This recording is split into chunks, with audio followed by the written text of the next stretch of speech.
Hey everybody, welcome to the Nexus Ag Update. I'm Brady. And I'm Chad. We're doing it's not solo. We're not solo. It's a duo. We're doing a duo today. It's been a while since we've done one of these without a guest or something. I mean, this is kind of old school. Chad, you're so far away. I know. We're in a new studio. I know. Well, plus, I mean, like you said, this is the first time we've done one without a guest for quite a while. Probably almost a year at this point. It feels weird being you're not next to me. Well, yeah. The old studio where we were at before. Let me just stretch. Yeah, so the guys and gals not watching this on YouTube. They're not taking advantage of it on YouTube. That's what. Yep. But regular listeners, that we're in a different room right now, a little bigger room, a little more room between us, more space. Yes. So more space. So what are we doing today, Brady? Let's do a couple of things. Okay. We haven't been on in a while. Yep. So let's go through what we basically the trials and tribulations of this summer, or second spring, whatever you want to call it. Yeah. And then let's hit heavy on our plot days that we got coming up. Yep. Which they're going to be in there will be the third week of September. Third week in September. Okay. Sounds perfect. like a three days in a row for us. So yep. We got some lunch options. We got some dinner options. That's the nightcap options. Yes, exactly. Exactly. But let's hit on summer. Where do you want to start, Chad? There's a reason why we haven't done one of these for a while, and it's because we've been out in these fields for a long, long time this year. And in some situations that I haven't seen in a long, long time. Yeah. As we're recording this, we're in September. Beans are starting to turn. A couple weeks ago, we had a lot of guys concerned about aphids, soybean aphids. And they got kind of thick on us at the end of the year, and for a couple reasons. And it's crazy to think how late in the year that they stuck around, because usually about the 15th or the 20th, we're kind of see you next year. Let's start getting ready for fall. Labor Day is only a couple of weeks away. Vacations. Yeah. Everybody's on vacation. They're ready to check out, me, you, and the rest of our customers too. They want time off. Yep. So the aphids stuck around, and for a couple of reasons. One of them, I mean, we got a nice bean crop coming, and the weather was good for them. They just kept on going. They can double their population pretty fast, 2 to 3 days at the where they max out at, and we saw that this year, and which made things kind of difficult. The other part was I think we're dealing with some resistance issues with some of the chemicals that we're using for control for them. So when we think of like where we had them, it was super, super spotty with what came in, what didn't. Yes. With that, I've always thought of that as maybe some resistance problems instead of like, oh, this region over here, the east region looks really bad, the west region looks really bad, instead of it being like super spotty. Yeah, it seemed like this year you saw like in my travels, I would see them like south of Adams towards the state line. And then about 2 days later, you heard some hot spots down by like St. Ansgar, and then north of Stacyville, southwest Adams, Rose Creek area. It just kept on kind of rotating around a little bit, and it just depended on where bug pressure was to begin with. But I think we've been dealing with a pyrethroid problem in the past. It's just we haven't had the levels that we had this year. We saw just tremendous levels this year. Didn't take long to get to. Honestly, it's probably been the most I've seen. Probably the most we've seen in quite some time. So what are the factors on that? I mean, I think part of it was when early August we had really good weather for the aphids to get started. We throw in the fact that we were spraying some of those fields. Maybe maybe it wasn't the right weather with a pyrethroid. They tend to suffer a little bit when it's hot, really hot. So maybe we got a little bit behind there. We got a few products that are not on the market anymore that we used to have on the market, but maybe on/off the market. Is that what you're saying? On/off. Depends on who you talk to. So the Nukem mentality is gone. Yeah, take them down, hit them heavy-handed, and move on. It's now you got to get ahead of them. So if you didn't get ahead of them, it's like weeds. Yeah, if you did, it's just like water hemp. If if you don't get ahead of them, you could struggle. So we'll see how much that hit us, but man, they were crawling there for a little bit. What do you, in your opinion, what do you think was our watch out here? I guess I'll go first. Like our straight Warrior product. Yep. You know, our straight Lambda side products. Yep. Not to, I guess, to throw Warrior under the bus or anything. I would say anything, just a single mode of action single product. mode product. Yeah. Seemed to be the least. It had the highest probability of having to come back in. Yeah, it really, that was the one that showed the spottiness the most. Yep. Yeah, because I mean, there's still a population out there that probably was controlled, but what, you know, after taking those out, well, then there's still a little. Let's say there's a little population, like 20 of them, or half of them are still, you know, alive and well. Well, it doesn't take them long to get back to where they were. No, not at all. So that's where some of it was coming from. I mean, the guys that did do, you know, like an Indigo or you know, some of these 2 mode of action products, I think they had better experiences, but they still had their struggles too. It was just, the numbers were just massive this year. So biggest thing is just, you know, having a good, well-rounded product, and watching out for that. And like I said, we'll see once on Beer Foss if that's available next year or not. I'm not sure yet, but that would be an option as well, because, you know, a lot of that was always mixed with something else, like a bifenthrin or, you know, like a Tundra Supreme product from Winfield that worked really nice. Took them down and still gave you some residual. So the other thing we kind of ran into was disease. We saw a lot of disease in some of these fields, especially right now. We're starting to see some beans starting to show some sudden death and some white mold in some areas. That's super spotty too. And we kind of thought that was going to be coming with the weather we've had in June and July. So good to see that it's kind of spotty. I'd rather see spotty than widespread, I guess. But, you know, guys invested in their crop early on, especially with the Saltro. That kind of held some of that stuff back. I think that's a good place to be. Mm-hmm. But you're going to start seeing that now anyways. Beans are starting to kind of turn. They're starting to shut down. They're just dying off. And now we see the remnants of it. So, which is what it is. So we talked about it at our answer plot event with Tyler. Mm-hmm. Do you kind of want to touch on, you know, maybe some of these we talk about it on the molding side of things. My bad.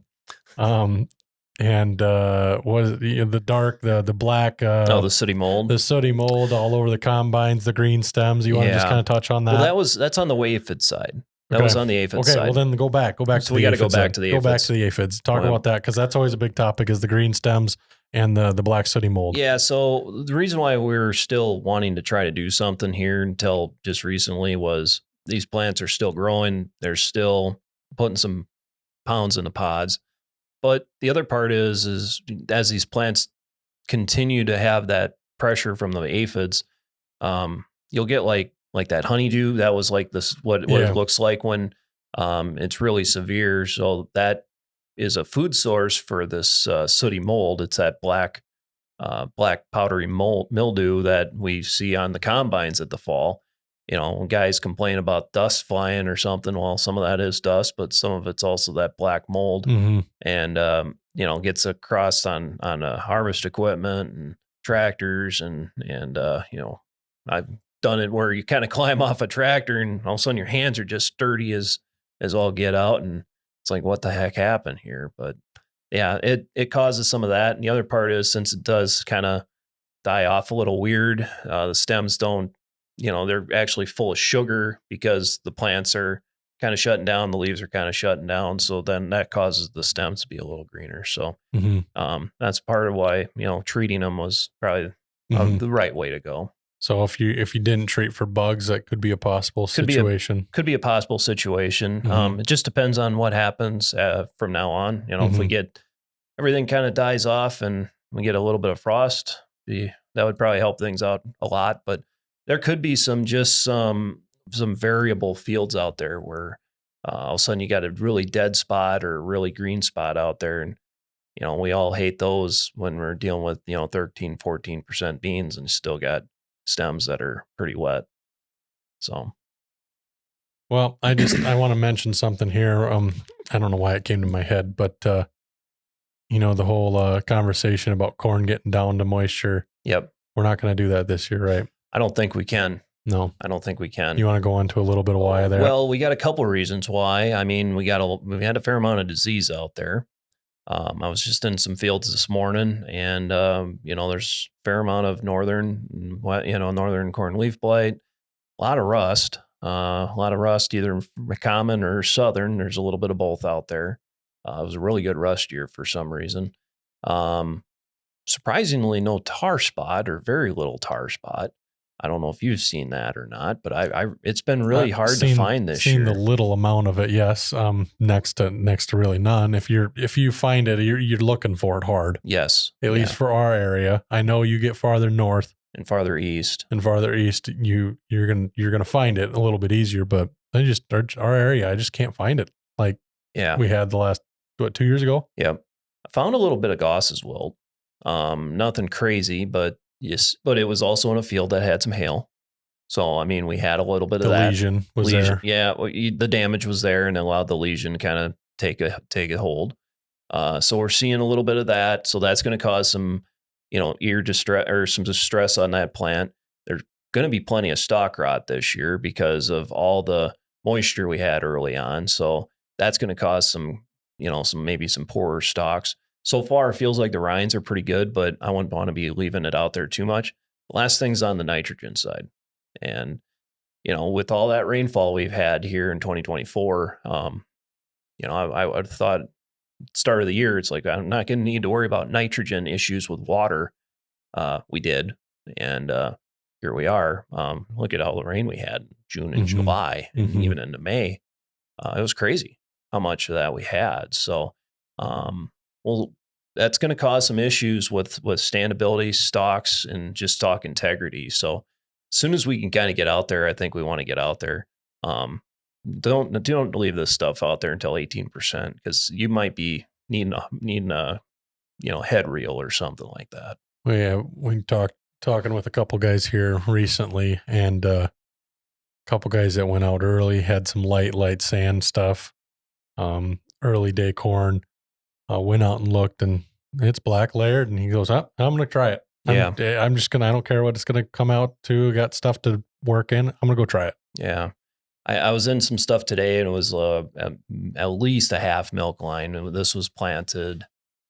Oh, this was actually some early May planted stuff, end of April, early May stuff. So nothing super, super early on that side of it, but I didn't think it was too bad for that planting window. So we'll see what we think about that. But what other notes you got on there? Well, I mean, I'm just starting to kind of put some, like I said, I was out in the field looking at some different things. This grower wanted me to look at where we're at on the nitrogen side and some of those things like that. The fields I was looking at, he did some split applications. So I'm not seeing much for nitrogen deficiency other than, 2-3 down from the ear leaf. Well, at this point of the time, I'm fine with that, because that pretty much tells us we're about there, especially if you're at half milk line. It's going to be fine. But I was really surprised how far along it was already, considering the planting date. I figured we'd be at best 3/4 of a milk line left. And, but a lot of this stuff was 2/3 left, half left. So, matter of a few weeks, and that'll be a black layer. But I need to get into some of that really early stuff. I honestly haven't gotten into much of that. I mean, other than your sand situation you're talking about, I mean, have you been in anything in that planting window? No. Get up north on some sandier soils on northern Austin area. Those are ones we really need to get into and take a peek. Okay. Other than these side sand hills, don't have a whole lot around, I guess, that southern Austin area. But yeah, I'd get up there if you're up north of Austin. Yep. Just wouldn't be a bad idea just to go look. I guess you're talking about that, but I'm also looking at where we're at on the nitrogen side. I'm telling my guys that did one shot fall applied, get out there and start looking, because That could be at just about 2 black layer already, artificially or not. But the big thing there is, like I said, stalk integrity is going to be a big issue on those acres. I would get those out sooner than later. Anything that you've done some split applied, spring applied, 2-pass stuff, I feel more confident with. But anything that was just fall applied last year, either in hydrous ammonia or manure, I would be very, very, very, very worried of some about that. Don't wait till 17. Do not wait till please don't. 17. Please don't. This is your warning. Yeah. Get out there when you can. Well, and there's so much phantom yield loss too. Right. 8-10 bushels pays for a lot of LP. It really does. And I'm not just saying that because we got LP now. I'm just saying. Hey, if you want to learn more about LP, we got a podcast on that. We got a guy on that. Right. But for me, I'd rather 3. as a agronomist and a guy and as a grower too, I like combining to 20% because that goes through the dryer fast enough, and it seems like everything flows nice. I mean, you don't have that headed chatter. You don't have, you don't have that inefficiency of, well, do I need to burn a little bit of it in there, or do I dump it in the bin at 17% and hope it doesn't have an issue? I'd rather just dry it artificially down 5 points. It's easy to dry for most of these guys at that point. Yep. Yeah, the money you would save leaving it at 17, you'll gain by picking it at 20 and drying it. Yeah, with the extra bushels that you gain. Correct. Yep. Correct.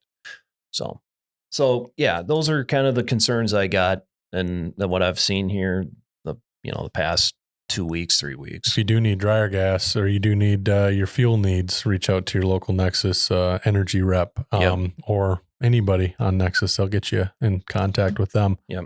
What do you got left? You got a couple things there, Chad? Yeah. I mean, just kind of thinking about next year. I mean, obviously, we're starting to think about what we're going to be doing in 2025. I've been talking to a lot of growers on this, and you have too, on what are we doing for rotation next year? What's our fertility program looking like? It's everybody's favorite time of year. Yes. Let's go to next. Yeah, let's go to next.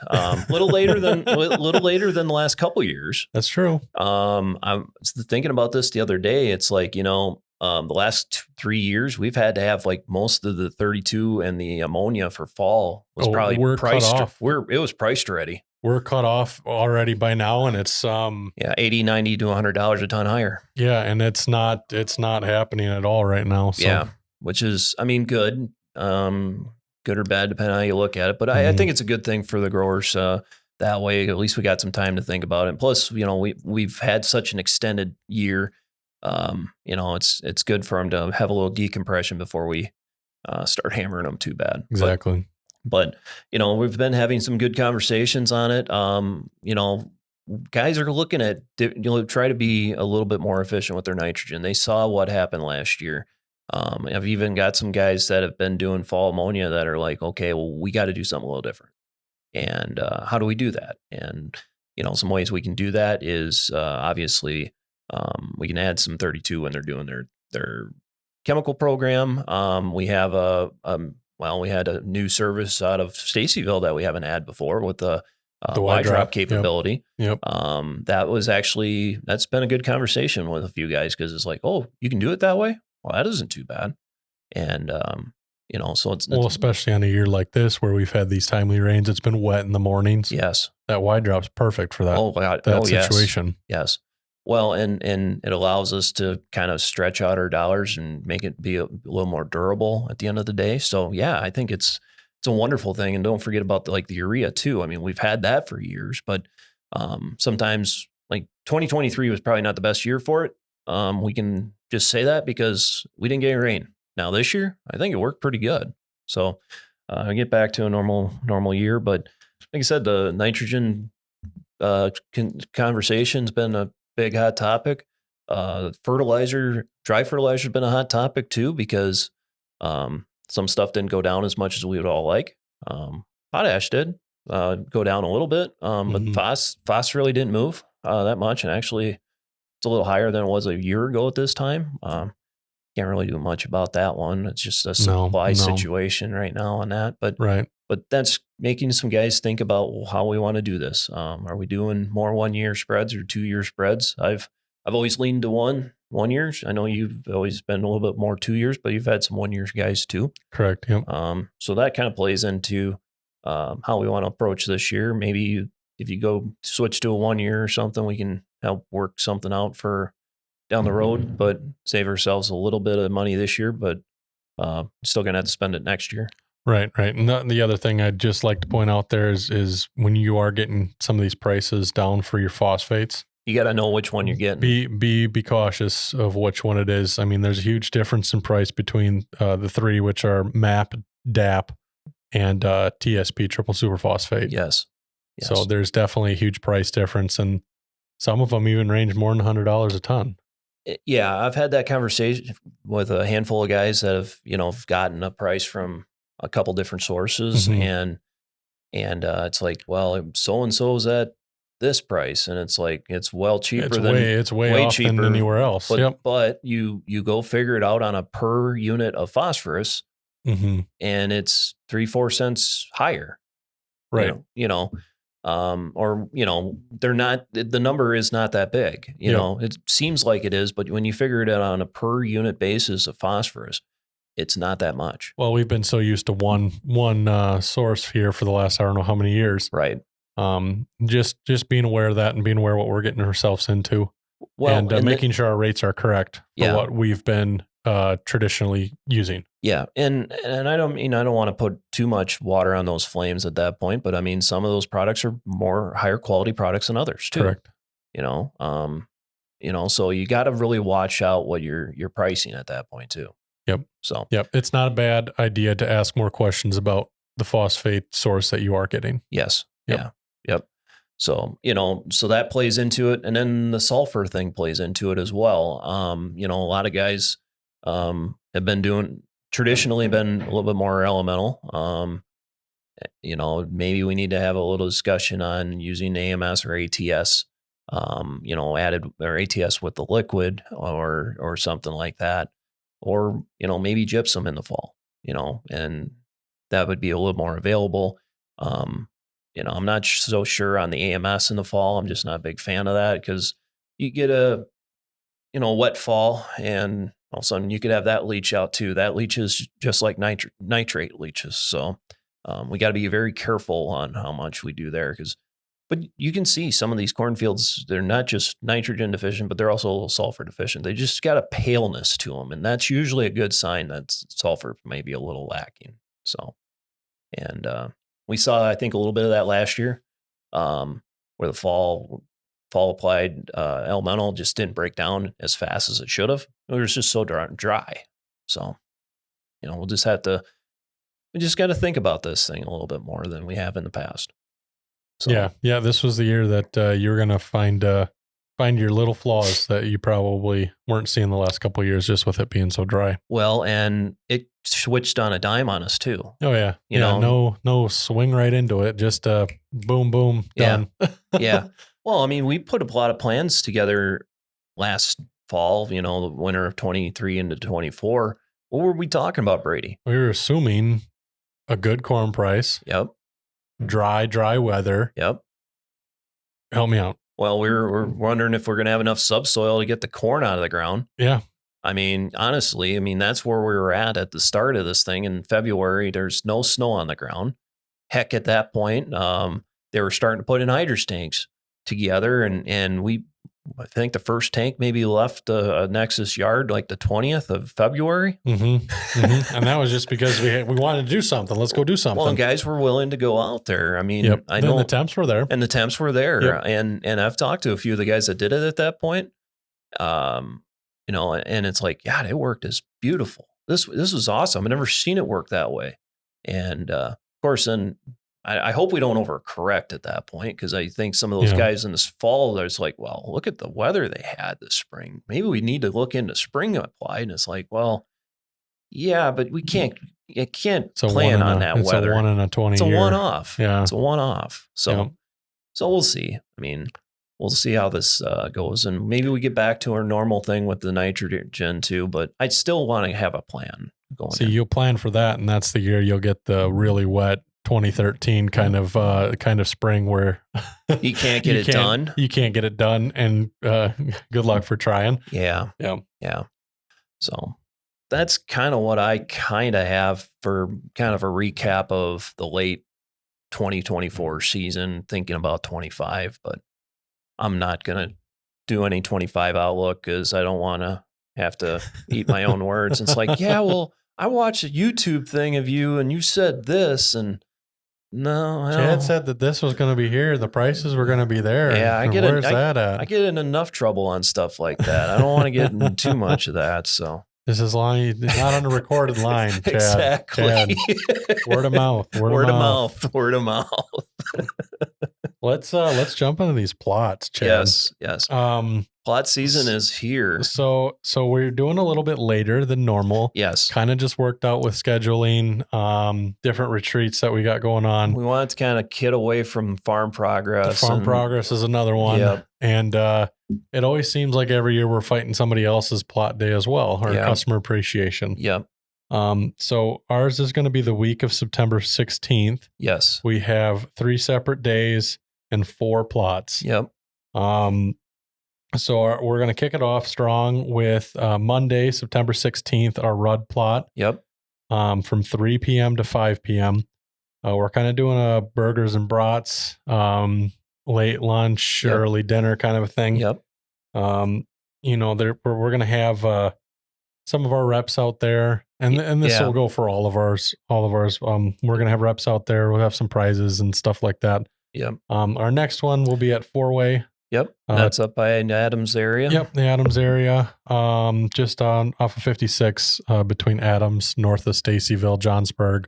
Between Adams and Rose Creek off of 56. Yeah. Yep. So we're going to do burgers and brats again. I kind of like keeping that one as a tailgate opportunity. Yep. 11 to 1 p.m. right over the lunch hour. Yep. I do believe we're going to make accommodations for anybody that's looking just to drive by to get some takeout lunches as well. So that area has always been a little bit of heavier cattle livestock in that area. So we always line up well with silage chopping. Yes, we do. Yes, we do. We got a couple silage choppers, custom silage choppers that we do feed. Yes. Yeah. So we want to take that as an opportunity to kind of give back to those guys too, as come by and get a to-go meal for your guys that are out in the fields and chopping and such. Yep.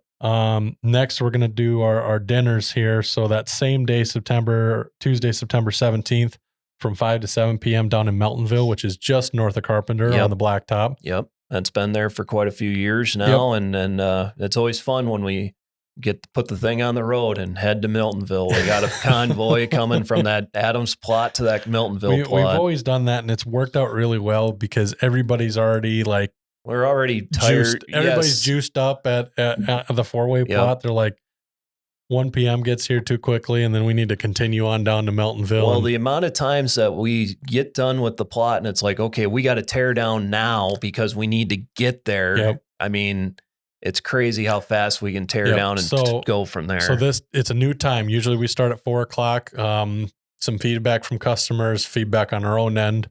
5 to 7 p.m. Is going to fit better, especially with people getting off work. Yeah. Kind of fits better in that dinner time. Like I said, it gets us a little more time to make sure we get there. Exactly. That's happened. Get there and set up. Yes, because that's happened before where we're like literally setting up. There's people already starting to follow us in. And it's like, crap, we got to get these signs or get the little tents up. And, give us 2 minutes, please. Yeah. I didn't mention before we're doing a porkchop dinner, and I don't know, Chad, how thick them things. I haven't seen them, but I'm really hopeful they're that thick. They're good thick ones, good Iowa chops. If you've been there the last couple times, they're the same steaks we'll be doing. Nice. Beef grilled, smoked chop. And then we're doing the same dinner here at Alden, the Alden plot, Wednesday, September 18th. So that'll be that next day from 5 to 7, same time as the Meltonville one. So if you do miss the Meltonville one, swing on over to the Alden one, same time, just the next day. Yep. We're doing a pork chop dinner there as well. Nice. And so like I was getting into with the Rudd plot, we're going to have our agronomy team along with a handful of our reps out there. Yep. To mainly get in the field with some of our growers and answer those hard-earned questions that we love getting. Yep. And it's perfect because we've got our resources right there with our reps. Yeah. To answer those hard questions. We got an awesome group of reps. I mean, that can answer about any question. Even some of the guys that will answer questions on stuff that isn't their product. Oh yeah. Yeah. It's not, they're pretty open about fluidly moving between different products like that. Yep. Yeah. And it's a good opportunity to see what's new and up and coming. We do have a handful of the new and up and coming numbers. We have a lot of the fan favorites. Yes. And then we've got some competitor fan favorites in there too. You got to make sure you're going against what you're going up in the countryside. Exactly. People want to see what's going in the neighborhood, and that's part of it. Yep. Are we doing like door prizes at them too? Yes, I believe. I don't know exactly how the door prizes are going to work out, but we do have. So every year when we do our plots, we have a card. So this year we've got a postcard. Yep. Last year we did kind of a yield guesstimate, estimate, whatever you want to call it. Pick the yield winner. This year we're doing something very similar. We're going to have people guess the yield along with the variety, the plot variety winner. Okay. So we're doing a prop bet. Sure. Yes. Yeah. So we're going to have them, it sounds like we're going to pick some winners based on the yield and based on the variety at each plot. And then it sounds like there's going to be an overall winner, who's ever closest to the pin on the overall winner. And this is all going towards, dollars off your seed and corn seed and soybean seed, purchase along with treatments. Nice. Nice. I think to me, it sounds like a pretty, lucrative deal. Yeah. But I guess I'm a little biased on that end. But to me, it seems like a pretty good deal. That and you get a good meal out of it. You get to get hands on with some of these products that you've heard about in the countryside. We've sat and probably boasted about them. Mm-hmm. Basically, come take a peek. Yep. What's to come? It's going to help make your seed decision for next year too. Well, it's also a little bit of an appreciation too. Correct. I mean, hey, here's a nice dinner. Let's have a conversation and a little bit of fellowship with the guys and gals in the neighborhood. It's always kind of a fun night. I mean, Chad, have we ever kicked anybody out at the end of it because we keep talking? No. Usually we're usually the ones that kind of close it down. And if we are kicking you out on the FourWay one, it means head on down to the Meltonville one, get a break, go grab a pop or something, come on down to the Meltonville one. Yeah, I think the only time we've ever gotten kicked out is actually when the tent guy shows up. Tent guy, oh, yep. Yeah. So I know on our dinner ones, usually we get kicked out because the tent guy shows up and we've ran out of our time. But then it usually moves to the pickup bed and we keep tailgate. Yeah. It's a good time. It's a lot of fun. Yep. Highly encourage everyone to come on out. We'll have plenty of food. Sounds like we'll have some cold salads to go along with stuff, chips. Mm-hmm. Cookies if I don't drop them in my truck again. That happened last year, didn't it? 2 years ago. 2 years ago. Yep, 2 years ago. I made cookie soup or cookie crumble. Yeah. That's what happens when we're going a little too fast and we're taking a corner a little too hard. So among other things. Yes. Yep. So that cookie crumble was part of me. So yeah. Anything it's kind else? of fun to kind of get out there too and see some different things because like when we used to, like on the Legacy Northern side, we've done the kind of like the barnstorm and crop tour for 3 days or something. We're adding a new stop down at Rudd this year, but it's always interesting to hear what's going on in that region because, I remember a few years ago, we used to do stations or the sellers would be at a station and kind of present, do a little 5-minute thing on that. And the differences in the growers, like what's going on in the neighborhood is crazy because it's like you're talking about 102, 103 day corn, like in that Adams, Rose Creek, Meltonville plot. And then you get over to Alden, it's like, yeah, I got this new 109 day corn and it's like, and you're looking at him like he's crazy. Is it going to finish? I'm like, I don't know. We don't grow any of that over in my area. I remember last year, not like everybody was, hurting for moisture, but they definitely had a lot more than we did. Yeah. We had our plot day, and then kind of the same setup where we had the 2 on the first day, and then we had the Alden one afterwards. Yep. I think we did breakfast. Yeah, we did breakfast over in Alden, and I remember walking up, setting up, and I think my line to everybody that day is like, "Oh, this is what a crop looks like." Yeah. That's like, you sure? Yeah, are you sure? Well, yeah, it looks compared great. to what we got. This looks awesome compared to the stuff. There's actually ears there. So it was pretty cool last year to kind of get when we get spread out like that. Cause I know that sometimes our 4-way and Meltonville plotter, they're close enough. They're close enough where you don't range a whole lot. Yeah. But it gets you in a different location, different area. I mean, there's some nice things about that being that close, but then there's some tough things too, because at least then you can kind of verify the data a little bit better because you have replication. Yeah, you got a little more replication versus, that caught 3 inches more rain or something down the road. So, Yep. So, anything else to mention, Chad, that I'm forgetting on the plots? I don't think so. I think we got everything kind of on the plots. Let's maybe visit on what we're maybe going to be talking about on our next episode. Oh yeah, next episode, Fantasy Crop Challenge. That's actually why part of the reason why we're doing this one right now is to promote that one a little bit. Yes, we got Fantasy Crop Challenge coming up. I've been all psyched up about it for the last month. We're going at this as a different approach. Usually we do this before our plot tour, and then we talk a bunch of crap during a plot tour. Yes. But during our plot tour, we're going to be more involved than ever because we're going to be trying to cheat. We're going to take our field notes and. Yeah, exactly. I'm already starting. Exactly. He's starting his field notes. I'm already starting. If anybody here, so maybe we should explain this to the people that don't know this because we got some new people that don't that maybe weren't listening before. So it all started as a brainchild between Chad and I of fantasy football and wanting to do something on that end. That and maybe a little bit of a hothead on my end of thinking I'm all that on the fantasy side. Yes, that's exactly how it started. We definitely had a good group of people that. Well, it started with our group. We were at a meeting and we were kind of talking after the meeting about it was the night it started and everybody's talking about their league, and you and Spencer. Well, I got so and so, and he's got so and so. My team would kick your butt's team all over the floor, and that's how it started. So, we came up with a format where we're picking kind of like we're picking up by position a little bit. Instead of position, we're picking by relative maturity, right? And got a flex in there. Yeah, you got anything like a wild card. Yep. And once one's off the board, it's off the board, and you got to find something else. It's just like a fantasy football team. Yep. So. It's kind of fun. There's a lot of crap talk. There's a lot of controversy when it comes to the math at the end. Oh, the math always is it's always close enough for those two, never for me. Yeah. But yeah, the biggest thing is we use local data. Yep. We're not pulling hand picking from here and here. Yeah, we're using answer plot data. Yep. We're using our own in-house data of the specific numbers to try to keep it as regional as possible. Correct. So yeah, it started with that, and then how we've done it in the past is we'll bring everybody together, make our picks. As we make our picks, we compare them to football players that we maybe picked on our fantasy team. Yep. So it's kind of a nice little blend between sports and crop. Yep.